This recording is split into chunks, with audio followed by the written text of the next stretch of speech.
मेरे प्रियो, आप सभी को जय मसीह की, प्रेज द लॉर्ड। और एक बार फिर से आप सबों के बीच मैं प्रभु के दास योगेश निषाद।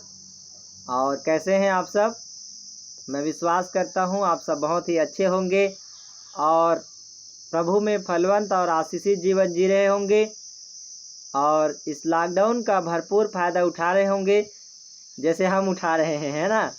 तो प्रभु का हम धन्यवाद करते हैं मेरे प्रियो। इन दिनों में परमेश्वर मुझे लगातार अध्याय वाइज बाइबिल अध्ययन करने में प्रभु मेरी सहायता कर रहा है। हमने पहला तीमुथियुस, दूसरा तीमुथियुस, तीतुस, फिलेमोन, इब्रानी, याकूब, ऐसे हम लगातार पूरे अध्याय बाई अध्याय जो हम पुस्तक बाई पुस्तक हम पढ़ते चले जा रहे हैं। और परमेश्वर जो एक एक अध्याय में कुछ बातों को, कुछ वचनों को रिवलेशन दे रहे हैं, प्रकाशन दे रहे हैं, उनका मैं बकायदा अपने पास भंडार में मैसेज तैयार करके उनको रख रहा हूं और उनको लोगों तक पहुंचाने के लिए व्हाट्सएप, फेसबुक, यूट्यूब जैसे सोशल मीडिया का इस्तेमाल करके प्रभु के संदेश को पहुंचाने में प्रभु मेरी सहायता कर रहा है। मैं प्रभु का धन्यवाद करता हूं और मैं चाहता हूं कि आप भी मुझे और मेरे परिवार को अपनी प्रार्थना में स्मरण रखें। मेरा नाम जैसे कि आप सब जानते हैं, प्रभु के दास योगेश निषाद, सारवंडी, जिला कांकेर, छत्तीसगढ़ से हूं। और आप मुझे और मेरे परिवार को सेवकाई के लिए आप निरंतर प्रार्थना करते रहे प्रियो, क्योंकि परमेश्वर का वचन कहता है कि धर्मी जन की प्रार्थना के प्रभाव से बहुत कुछ हो सकता है। याकूब 5 में हम पढ़ते हैं ना। तो मेरे प्रियो, मैं आपके लिए एक काम दे रहा हूं और वो काम है प्रार्थना निवेदन कि आप मेरे लिए प्रार्थना करें कि और भी अधिकाई के साथ और भी गहराई के साथ परमेश्वर के वचन को बांटने के लिए परमेश्वर मेरी सहायता करे और मेरी मदद करे।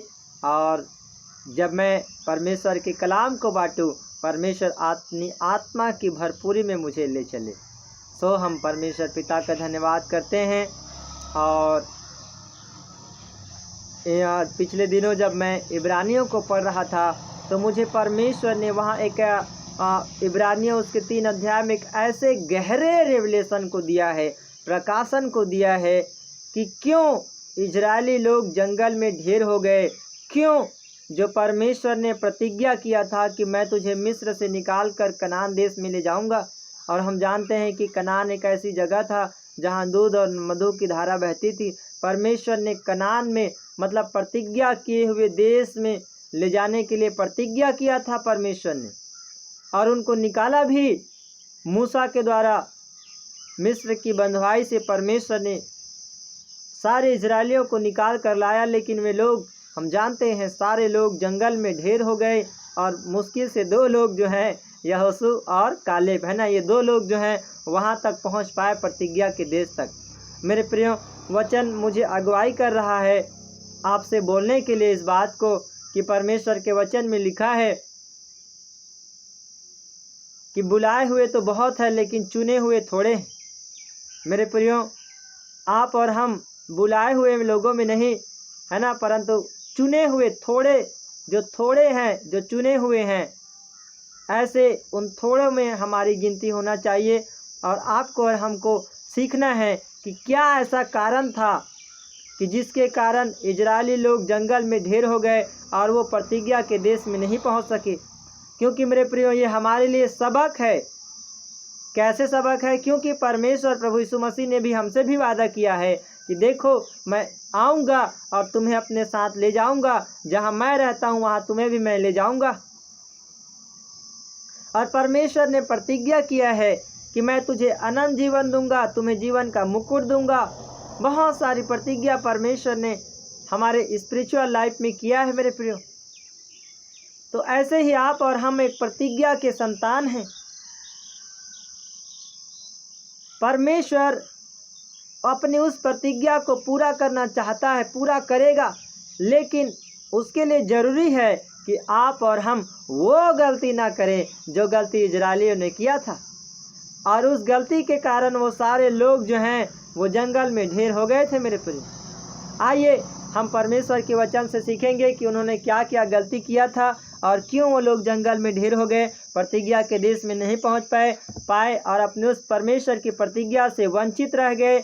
उस सुख और उस ऐश्वर्य भरी जीवन को पाने के लिए वो लोग वंचित हो गए।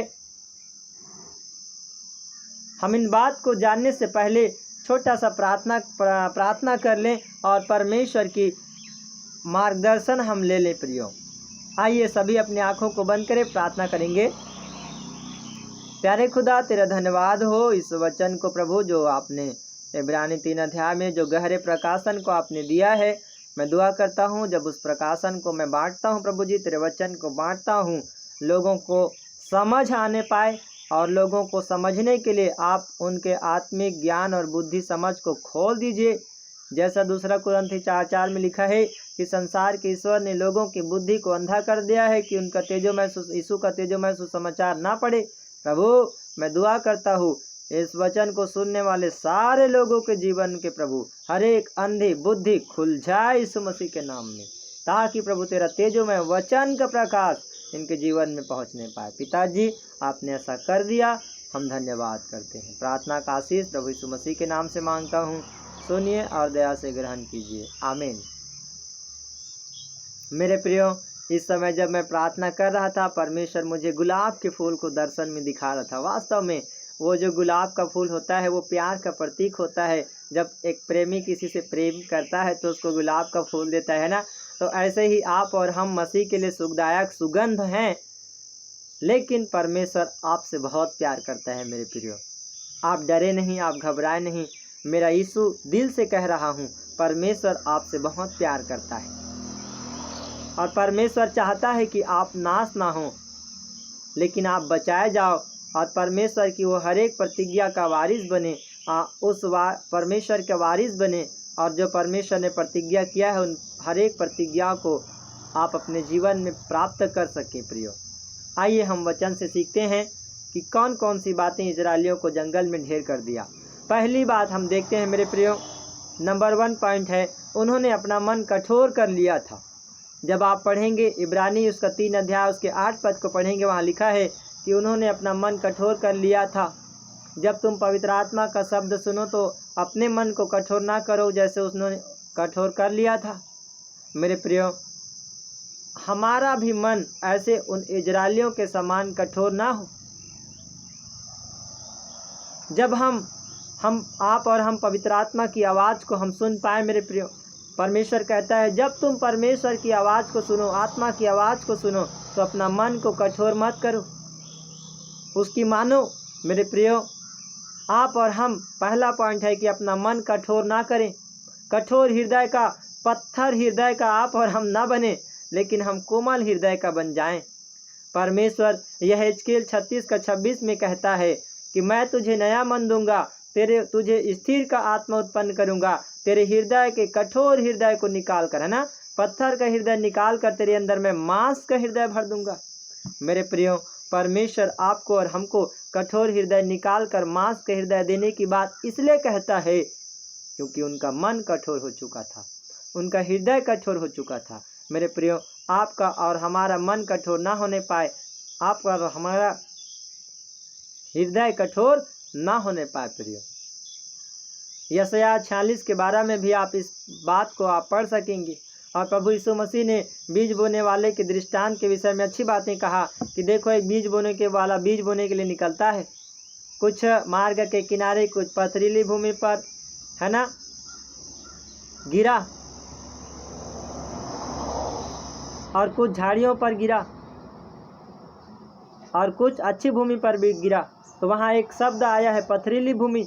ये पथरीली भूमि पर गिरा और जड़ नहीं पकड़ने के कारण वो बीज नाश हो गया। मेरे प्रियो, ये हमारा जीवन पथरीली भूमि ना हो, लेकिन अच्छा भूमि हो, ताकि आप और हम फल ला सकें। दूसरा पॉइंट है मेरे प्रियो, उन्होंने परमेश्वर को जांच कर परखा। कई बार उसने कुड़कुड़ाया परमेश्वर के विषय में, कई बार उसने परमेश्वर को जांचा, कई बार उन लोगों ने परमेश्वर को परखा। मेरे प्रियो, कुड़कुड़ाया। वो लोग कहते थे ना, मूसा, हम तो अच्छे थे कि मिस्र में थे, कम से कम वहाँ अच्छा मस्त दाल भात तो खाते थे। तू कहाँ हमें यहाँ जंगल में मरने के लिए ले आया है? यहाँ खाने के लिए कुछ नहीं, पीने के लिए कुछ नहीं। मेरे प्रियो, परमेश्वर ने उनके लिए क्या ना किया। चट्टान से पानी पिलाया, परमेश्वर ने गुप्त मन्ना बटेर खिलाया। वाह, कितना अच्छा प्रबंध परमेश्वर ने उनके लिए किया। लाल समुद्र से परमेश्वर ने 2 भाग करके उनको निकाल के ले गया। जी, कितनी बड़ी गवाही है। परमेश्वर ऐसे उन लोगों को प्रबंध किया, लेकिन उसके बाद भी उन्होंने परमेश्वर को जांचा जांचा जांचा जांचा जांचा। कई बार परमेश्वर को परखा। इस बात को आप इब्रानी 3:9 में पढ़ते सकते हैं। आप इब्रानी 3 अध्याय का उसके 7, 8, 8, 9 उसको खोल कर रखें। वहाँ लिखा है अविश्वास के प्रति चेतावनी वाला जो हेडिंग है उसको खोल कर रखें। मैं उसी में से संदेश दे रहा हूँ, उससे बाहर संदेश नहीं दे रहा हूँ। तो 3:9 में कहता है उन्होंने जांच कर परखा परमेश्वर को। तीसरा पॉइंट हम देखते हैं, उनका मन सदा भटकता रहता था। वो लोग भटकाऊ मन के थे, स्थिर मन के नहीं थे। याद रखिए, इब्रानी 3:10 में परमेश्वर उनसे शिकायत करता है कि उनका मन सदा भटकते रहते थे। वो परमेश्वर के मार्गों में, उन्हें मेरे मार्गों को नहीं पहचाना, कहता है परमेश्वर। तो उनका मन भटकता रहता था। मेरे प्रियो, कहीं ऐसा ना हो कि आज आप और हमारा मन भटक रहा है संसार की बातों की ओर, संसार की चीज़ों की ओर। यदि आप और हम मन लगाए बैठे हैं तो आप और हम सबसे बड़ी गलतफहमी में हैं। परमेश्वर कहता है तुम पृथ्वी पर की नहीं वरन स्वर्गीय वस्तुओं पर अपना मन लगाओ। मेरे प्रियो, आपका और हमारा मन भटकना नहीं चाहिए, क्योंकि परमेश्वर वचन में कहता है कि तू सबसे अधिक अपने मन की तू रक्षा कर। हमें अपने मन की रक्षा करना है, क्योंकि ये मन, हमारा मन भटकाने वाला मन है। ये हमें कभी संसार की चीज़ों में, कभी धन दौलत की चीज़ों में, कभी घर परिवार के प्रति चिंता, कभी स्वास्थ्य के प्रति चिंता, कई सारी चिंता को हमारे मन में वो दुष्ट वार करता है, मन को भटकाने का प्रयास करता है। आपका और हमारा मन भटकना नहीं चाहिए मेरे प्रियो। चौथी बात है, उन्होंने परमेश्वर के मार्गों को नहीं पहचाना। इब्रानी 3:10 वहाँ देख लीजिए, लिखा है परमेश्वर के मार्गों को नहीं पहचाना। मैंने आशीषित व्यक्ति कौन कौन है इसका लिस्ट मैंने बताया था। क्या ही धन्य है वे जो परमेश्वर के मार्गों पर चलते हैं। जब आप और हम, प्रभु यीशु मसीह ने यूहन्ना 14:6 में कहा ना, मार्ग सत्य और जीवन मैं हूँ, मेरे बिना कोई पिता के पास नहीं पहुँच सकता। तो यीशु ही मार्ग है, यीशु ही सत्य है, यीशु ही जीवन है। जब आप और हम यीशु के नक्शे कदम पर चलते हैं, मार्ग को पहचान कर परमेश्वर के मार्ग में हम चलते हैं, आप और हम धन्य आशीषित व्यक्ति होते हैं। वो हम जानते हैं, उन्होंने जब मूसा सीनै पर्वत में गया था, परमेश्वर की आज्ञा को लाने के लिए सोने का बछड़ा बना लिए वो लोग, और बछड़ा का मूरत को पूजा करने लगे सारे लोग। मार्ग से वो लोग भटक गए। मेरे प्रियो, वचन हमें सिखाता है कि कोई तुम्हें स्वर्गदूतों की पूजा करा के या आत्महीनता में डालकर मसीह की दौड़ से वंचित ना करे। हमें किसी अन्य बातों की ओर हमारा मन ध्यान आकर्षित करके कोई हमें परमेश्वर के मार्ग से वंचित ना करने पाए। प्रियो, सजग रहो, सावधान। मुझे सुनने वाले हर एक मसीह भाई बहन, या आप प्रभु को नहीं भी मानते हैं, कोई बात नहीं, प्रभु आपसे प्यार करता है। पांचवी बात है, अविश्वासी थे। इब्रानी 13:3 का 12वां वचन और 19वां वचन को आप पढ़ेंगे, वहाँ लिखा है अविश्वासी थे। आपको और हमको परमेश्वर पर विश्वास करना होगा कि यीशु ही परमेश्वर का पुत्र है। प्रभु कहता है ना यूहन्ना 3:16 में, परमेश्वर ने जगत से ऐसा प्रेम किया कि उसने अपने इकलौते पुत्र को दे दिया, ताकि जो कोई इस पर विश्वास करे वो नाश ना हो परंतु अनंत जीवन पाए। मेरे प्रियो, आप और हम जब विश्वास करेंगे अनंत जीवन को पाएंगे। अविश्वासी हो गए तो कोई काम करें। आज हमने कई सारे मसीह भाई बहनों को देखा है जो कल अच्छा प्रार्थना करते थे, जो कल अच्छा विश्वास करते थे, जो कल अच्छा आराधना जाते थे, लेकिन आजकल परमेश्वर की प्रार्थना ही करना बंद कर दिए, वचन पढ़ना बंद कर दिए। वो तो दूर की बात है, विश्वास में वो लोग भटक गए। प्रिय, लोगों ने कहा अरे तू ईसाई बन गया है, लोग वो डर गए। बहुत सारी बातें हैं, मैं उसमें नहीं बताना चाहूँगा। विश्वास से न भटके, विश्वास का जीवन जिए। प्रभु ने कहा यदि तू प्राण देने तक विश्वास योग्य रहे तो मैं तुझे जीवन का मुकुट दूंगा। ये जीवन का मुकुट तभी मिलेगा मेरे भाई मेरे बहन जब आप प्राण देने तक परमेश्वर के लिए विश्वास योग्य रहेंगे। छठी बात है पाप किया, इब्रानी 3:17। पाप किया, पाप। सातवीं बात है आज्ञा को नहीं माना, इब्रानी 3:18। आज्ञा को नहीं मानना ही उनके जीवन के लिए पाप बन गया। आज्ञा को नहीं माना परमेश्वर का। परमेश्वर ने जैसा आज्ञा दिया था उन आज्ञाओं पर उन्होंने नहीं चला। मेरे प्रियो, परमेश्वर ने आपको और हमको भी आज्ञा दिया है, आज्ञा सौंपा है। यदि हम आज्ञा को मानते हैं परमेश्वर की बाड़ा में हम रहते हैं। यदि आज्ञा को तोड़ते हैं परमेश्वर की बाड़ा ऑटोमेटिक टूट जाता है। हम आदम और हव्वा के जीवन को जानते हैं। परमेश्वर की आज्ञा का उल्लंघन करना ही संपूर्ण मनुष्य जाति के लिए पाप बन गया। हम एक अच्छा और आज्ञाकारिता का जीवन जिए, मस्त जीवन जिए। और मेरे प्रियो, आज हमने सीखा कि हमें इजरायली क्यों जंगल में ढेर हो गए और प्रतिज्ञा के देश में नहीं पहुंच पाए, वो हमारे लिए सबक था। उन सारी बातों को मैंने 7 बातों को आपको बताया है। इन बातों को आप अपने डायरी में नोट कर लीजिए, अपने दिमाग में नोट कर लीजिए, मन में नोट कर लीजिए, क्योंकि परमेश्वर का वचन कहता है कि हे मेरे पुत्र, तू मेरे वचनों को ध्यान धर के सुन और इसे अपने हृदय में रख छोड़।